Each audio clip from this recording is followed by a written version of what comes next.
Is it possible for Minecraft to ever lose relevance and stop receiving updates? Some deem it too big to fail. Multi-generational. I mean, it's already gone 16, almost 17 years strong. But, and it's a big but, there are a few things that may threaten its relevance. If you've been paying attention to the big content creators in the Minecraft space, you would probably know that player satisfaction is kind of on a decline. We've been getting updates that players aren't really asking for, and the ones that we are asking for seem to fall on deaf ears. Come on, Mojang, just add cat girls. Not to mention, the highly anticipated and once cancelled and now revived Hytale is releasing very soon. But alright, let's just take things one at a time. Let's start with player satisfaction. A lot of players, especially the ones who have a voice on social media, have made it clear that they're a little unhappy with modern Minecraft for a lot of reasons. Ever since the release of 1.21, Mojang has strayed away from their big once-a-year updates in favor of smaller content drops. Each of these updates have added cool but small additions that don't really do a good job in reeling players back into the game, the same way that the Cave and Cliffs updates and the Nether update once did. Mojang seems to be actively avoiding these big updates after what seems to be a massive overcorrect from the backlash of splitting the Caves and Cliffs update into so many parts. Not to mention the removal of certain features that players thought were promised. And updates aside, another factor that's affecting player satisfaction is those of which that are playing on Bedrock instead of Java. If you didn't know, which I'm not sure how you wouldn't, Bedrock has been broken and buggy for years, and there appears to be pretty minimal effort in fixing any of those game-breaking issues. And if you think I'm over-exaggerating, look me in the eyes with a straight face and tell me that this is okay. Like, seriously, tell me this is okay. It's not okay. There are also a lot of players who believe that the game has chosen a development path that contradicts earlier versions. I kind of talked about it in a previous video. Check it out after you're done watching this, please, thank you. But the resurgence of beta and alpha versions of the game have been very prevalent the last few years. And to be fair to Mojang, most of the players of the game that have these problems are more than likely not a part of the majority of the player base. So who is the majority of the players? Well, like it or not, children and or casual players are the majority of who is playing Minecraft nowadays. Most of Minecraft's player base is very young and likely playing the game on a very casual level. As seen by achievement data on the Bedrock version of the game, lots of players haven't even seen endgame content like the End Dimension, Elytra, and Beacons. So honestly, why would Mojang listen to the minority of the player base that yells at them for an end update when 90% of players haven't seen the end? And, you know, let's not necessarily rule out banning all of these terrible little kids from playing the game, because I need this end update, please, I need this end update, I need.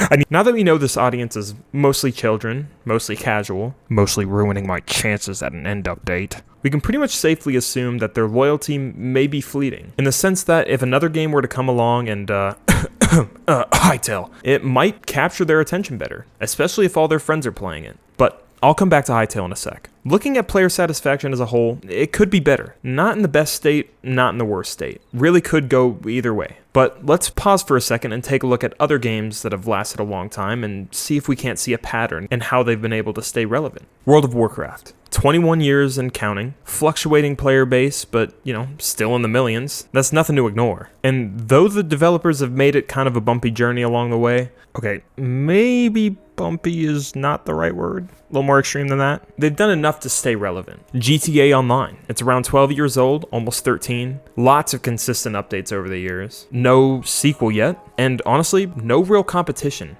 I said no real competition. I hate when people just invite themselves. The subscribe button. Oh, wait, that's not supposed to be here. But, hey, may as well hit it while it's here. Go ahead, I'm waiting. Fortnite. 8 years old now. Again, a lot of consistent updates. And honestly, consistent culturally relevant collabs, which I think is a big reason why it's stayed afloat this long. Yes, and that too. So what does Mojang have in common with these games? Consistent updates? Well, now, with this new drop system, check. Listens to players?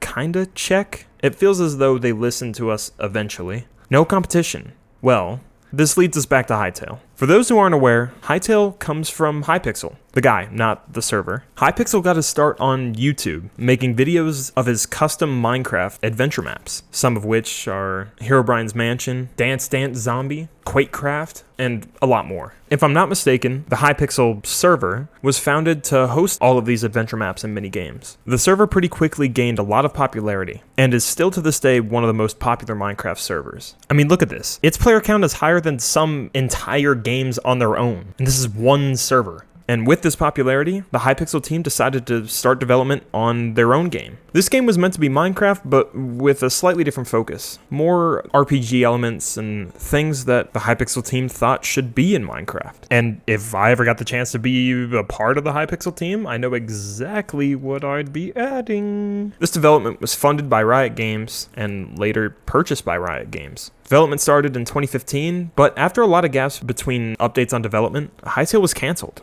and it seemed like it was never coming back. But just recently, Hytale was purchased back by the OG Hypixel, and they've set their sights on a January 2026 release. So for a lot of people, this might be the shakeup that Minecraft needs to be fun again. And to be clear, I'm not saying Minecraft isn't fun or popular anymore. It's the opposite. But truthfully speaking, it's a pretty old game now. With Minecraft's audience being a pretty significant amount of younger players, they might be getting bored with Minecraft and only sticking with it because there's no real competition. And it's not like we haven't seen something like this before with other games. You look at games like Madden or FIFA or 2K or any of those sports games, really, they've got no competition. Usually because the developers and publishers who make those games have exclusive rights to those team names and player names. And if you've talked to any of those sports ball gamers, they would pretty happily tell you that these games have sucked for a while. But what else are they going to play? There's no competition. There's no alternative. If you want to recreate the 2015 Super Bowl, where instead of throwing a pass on the 1-yard line and throwing a game-losing interception, when you have the best goal line running back in the entire league, Madden is the only game you can do it in. But, you know, I'm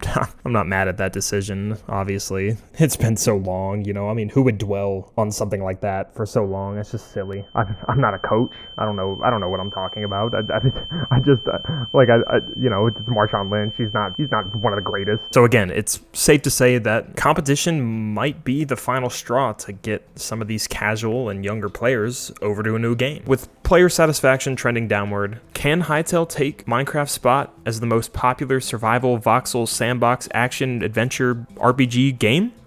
Will it kill Minecraft? Probably not, but there is a good chance it'll become competition for Minecraft. And competition is very healthy for games, or any business for that matter. If we look back at games like World of Warcraft or Fortnite, both of those games were pumped into existing markets as competition to other massive games. We can liken World of Warcraft to Hytale in the way that it revived and changed up what was thought to be a pretty stale genre at the time in MMOs. And we can also liken Fortnite to Hytale in the sense that Fortnite on the surface seemed more like a developer trying to cash in on a popular thing, but ended up beating out the competition. All of this is just speculation, and honestly, Minecraft dying would probably end up looking like the way Terraria had its final update, only to continue receiving regular quality of life updates and thrive in its modding scene, something Minecraft already does well. Minecraft could definitely fizzle out eventually, but I think Hytale being a legitimate competition could revitalize Minecraft and keep it relevant for the next 15 years. And maybe they'll finally add girlfriends.